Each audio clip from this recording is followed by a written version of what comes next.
on your knees. I'm talking about when you go to bed. Get on them knees and cry out to the Lord. We can't just keep on putting God off and saying, yeah, thank you, Jesus. Lord, help me. Pray for the pastor. Now, I tell them, you better pray. And when you pray, I tell them, pray for me. I tell them, you can't just keep on the day. And one day we had Bible study, and I was asking them, I was like, on the average, how much do we pray in a day? It's 24 hours in a day. And I was rounding up. They would tell me, well, I play about 1 minute in the morning. I was like, all right, I give you 5. Then they would tell me, like, you pray another time, and just wait till you go to sleep. And then the average about 15 minutes a day. And why those of you that said, how many of you adults can be 15 minutes in a day? I ain't even going to ask you for a short hand, because that's between you and the Lord. You see, but we need to fast, we need to pray, and we need to be willing to wait on the Lord sometimes. I have a bad, and Pastor John will tell you, sometimes I see something, I'm like, man, Pastor, we need to get this done right. I guess sometimes he told you have to wait on the Lord. Wait on the Lord. Sometimes we can't change something, and if we change it, the thing got fixed right that quickly, then we would think that it was us, and if I had some bills, I had some trouble to play when I was early on, when I first started working. Because I'll be honest, my first paycheck was $800 teacher. $800, because that's all they give you the first check.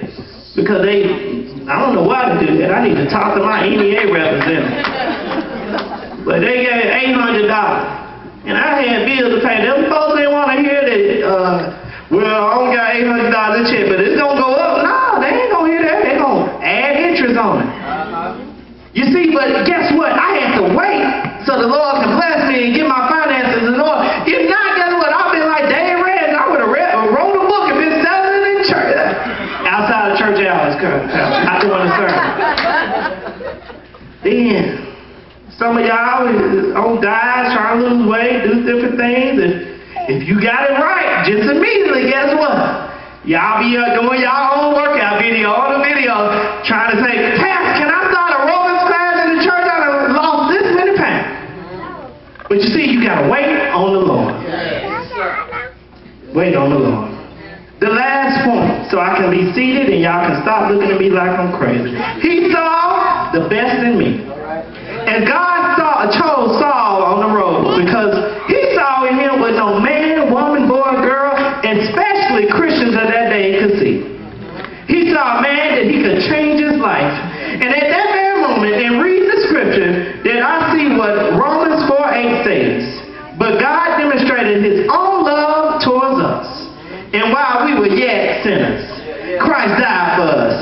You can be encouraged by the story of Paul, because Jesus Christ is the same yesterday, today, and forever. And if he can see Paul on that Damascus road, he certainly can see you where you are right now. Jesus chose a man by the name of Joseph.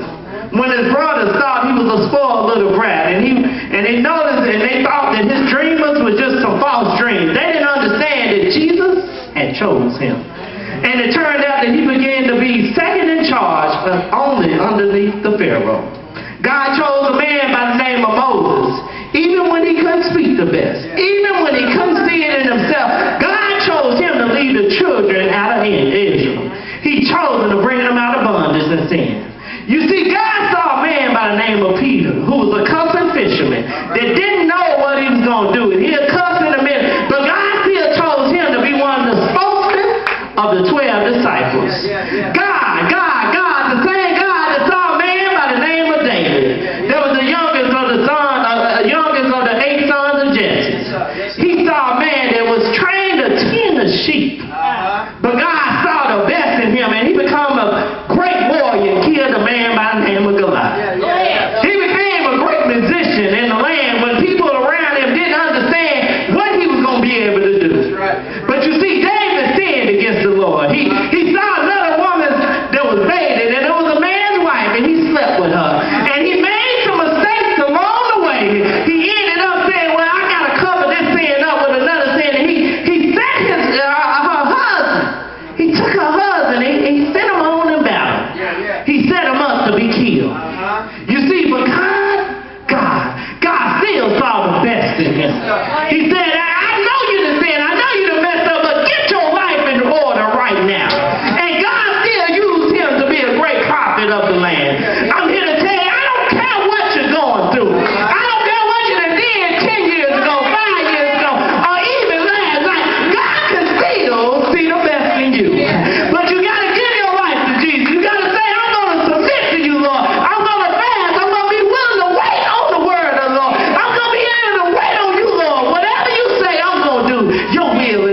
my will.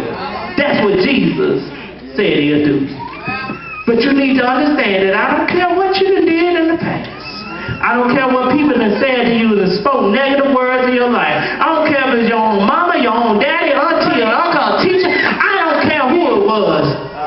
God can see the best in you. I had a teacher one day when I was in 3rd grade. I went to the teacher and I said, "Teacher, I want to make the honor roll." She looked at me. She said, "Where did your mama work?" And I said, "I don't know." And she looked around and called on David and said, "David, what is your mom working?" He told me, and the teacher said, "Well, so-and-so, David knows where his mama working. He's on honor roll." I looked at that lady. I didn't say anything, but it stuck in my mind for the rest of my life. And guess what? When I started making A's and B's, when I ever see that lady again, I'm going to tell her, "Thank you, thank you, thank you. You didn't see it in me, but God saw. He saw the best in me." I don't care what's going on in your life. I don't care who is saying what about you. God can see the best in you. You need to believe in yourself. Believe according to the word of God. Because I don't care. There's some people that saw Minister Fraser, and they didn't think you were going to make it, brother, but I was praying for you. But guess what? God saw it, even when I didn't see it. There was some people that saw Dr. Jones. They were talking about it, mistreating him, and guess what? God saw the best in you, Pastor. People talking about me, but guess what? I don't care what you say about me, because the only person I care about that cares that means anything to me is the Master up in heaven. Because if he sees it in me, I don't care what the haters say. I don't care who don't like me. It does not matter, because God saw. God saw the best in me. I was there in this church one time because I heard that I had a youth that was doing pretty good in my mind. Going on the way and coming to church, coming to Sunday school, and had grown a lot along the way, and I heard that somebody said something negative to him. Well, I'm here to tell you right now that God saw the best in you. No matter what anybody say, in the church or outside of the church, God can still use you. God still wants to use you. I don't care if somebody say they're holding their on and they tell you ain't going to beat nobody. You tell them, I don't care what you think about me.